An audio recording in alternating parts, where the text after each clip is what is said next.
2001년 12월 7일 대구광역시 남구 봉덕동의 한 조용한 거리. 이곳에 위치한 경북 총포사 지하 1층에서 살인사건이 발생한다. 사건의 피해자는 최중섭 당시 66세. 평소처럼 출근한 그는 평범한 일상을 보냈을 것이다. 하지만 그날 밤 그의 아내는 남편이 돌아오지 않자 사무실을 찾아갔다. 문이 굳게 잠겨 있었다. 불안한 마음에 아내는 우유 투입구를 통해 사무실 내부를 들여다보았다. 그곳에서 그녀는 남편이 피를 흘리며 쓰러져 있는 모습을 목격한다. 그 즉시 경찰에 신고했지만 최중섭은 이미 세상을 떠난 후였다.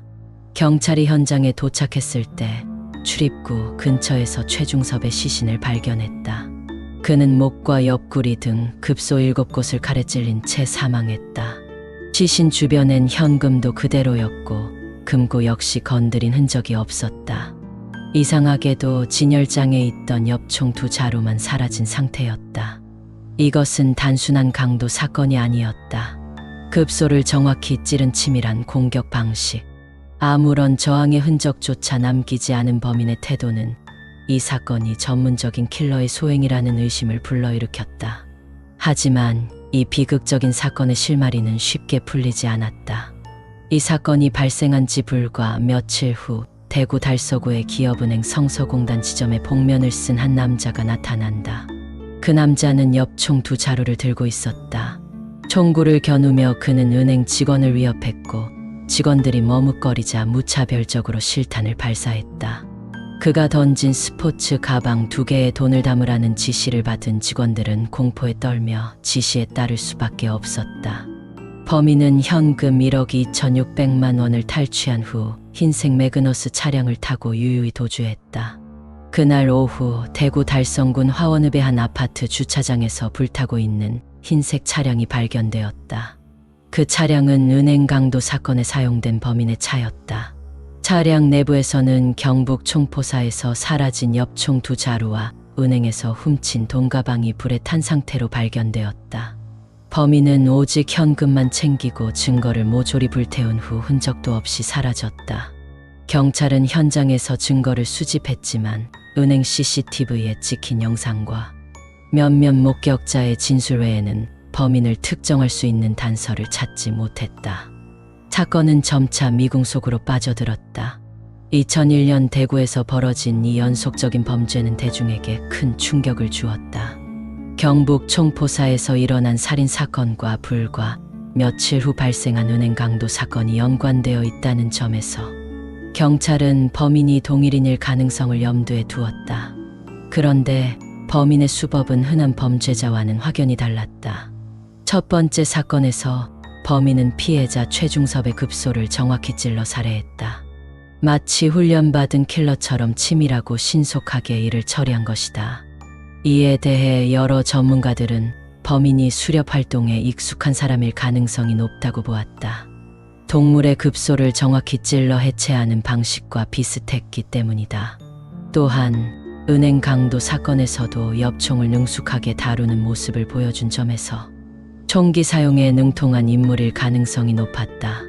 경찰과 전문가들은 이 사건의 범인이 단순한 강도가 아니라 전문적인 살인범일 가능성을 제기했다. 범인은 엽총을 들고 빠른 시간 안에 사람들을 위협하고 실탄을 쏘며 큰 돈을 훔쳐 달아났다. 이 모든 행동은 치밀하게 계획된 것이었으며 범행 현장에서 그의 능숙함은 범인이 군사 훈련을 받은 사람일 가능성을 암시했다.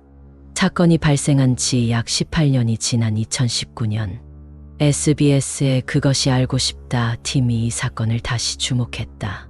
프로그램에서 전문가들은 사건 현장과 범인의 행동을 재분석했다. 그리고 놀라운 사실들을 발견하게 된다. 첫 번째로 살인사건 당시 사용된 흉기는 멧돼지 사냥에 사용되는 길이 약 20cm의 칼로 추정되었다. 수렵 전문가들은 이 사건의 범인이 동물 사냥에 능숙한 사람일 가능성이 매우 높다고 분석했다. 이 범인은 사람을 해치는데 아무런 거리낌이 없는 냉혹한 성격의 소유자일 가능성이 높았다. 또한 CCTV 영상과 목격자들의 진술을 토대로 범인의 신체적 특징도 밝혀졌다. 그는 키 170cm 초반, 건장한 체격을 가진 남성으로 왼발이 바깥쪽으로 향하는 특이한 걸음걸이를 가지고 있었다. 이 정보는 범인 수사에 중요한 단서가 될 수 있었다.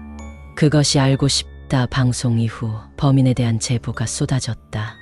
일부 목격자들은 2008년 경상도 한 시골 마을에서 범인을 목격했다고 주장했다.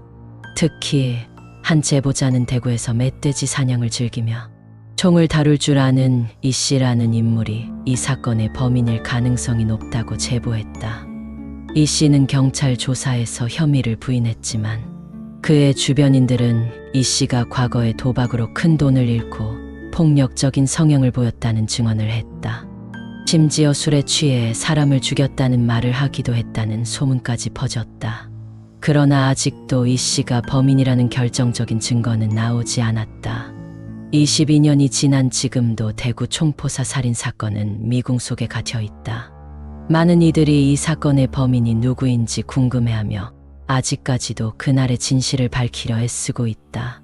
경찰은 여전히 이 사건을 포기하지 않고 수사하고 있으며 새로운 제보가 들어올 때마다 사건을 다시 조사하고 있다. 하지만 이 사건의 범인은 아직 잡히지 않았다. 이 미제 사건은 대구 시민들의 기억 속에 깊이 남아 있으며 언젠가 그날의 진실이 밝혀지길 모두가 바라고 있다. 대구 총포사 살인 사건은 단순한 강도 사건이 아니다.